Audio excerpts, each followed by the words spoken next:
Sa mundo ng karera ng bangka, isang pangalan ang umaling-aungaw sa buong bansa, walang iba kundi ang Team ARP.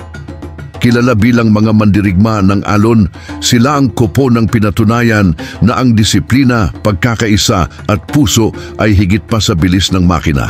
Taong 2022 ang unang corona ay nasungkit ni Justin Grado. Taong 2022, unang sumabak ang Team ARP ng Biliran Province sa Crest Cup National Race, Battle of the Greatest. Isang batang karerista mula sa Mindanao, si Justin Grado ang nagsilbing haligi ng koponan.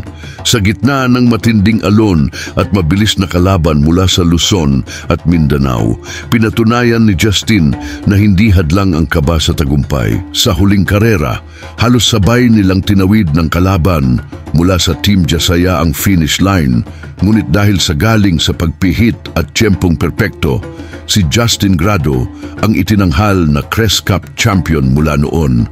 Nagsimula ang alamat ng Team ARP. Hindi nagtagal, sumunod na taon, isang bagong pangalan ang umangat, Roldan Martin, na mas kilala bilang Loloy, isang tahimik ngunit matinding karerista, anak ng isang mangingisda mula sa Mindanao. Sa Crest Cup 2023, siya ang bagong alas ng Team ARP. Bit-bit ni Loloy ang aral ng disiplina at tiyaga. Sa laban kontra sa Team Jasaya ng Batangas, Luzon, ipinakita niya ang kakaibang tapang. Halos lumubog ang bangka sa huling liko, ngunit hindi siya bumitaw. Sa huling 200 metro, humarurot siya at tinalo ang mga kalaban sa pamamagitan ng puso at determinasyon. Muli, itinanghal ang Team ARP bilang kampiyon sa ikalawang sunod na taon. Pagpasok ng 2024, nagbalik si Justin Grado, mas matatag, mas marunong, at mas gutom sa tagumpay. Ang laban ngayon ay mas mabigat. Kalaban nila ang pinakamahusay na koponan mula sa Luzon, ang Team Jasaya at ang matitinding racer ng Team DVRT. Sa araw ng karera, halos umuugong ang dagat sa sigawan ng mga taga-suporta. Ngunit kalmado si Justin, alam niya, ito ang laban para sa kasaysayan.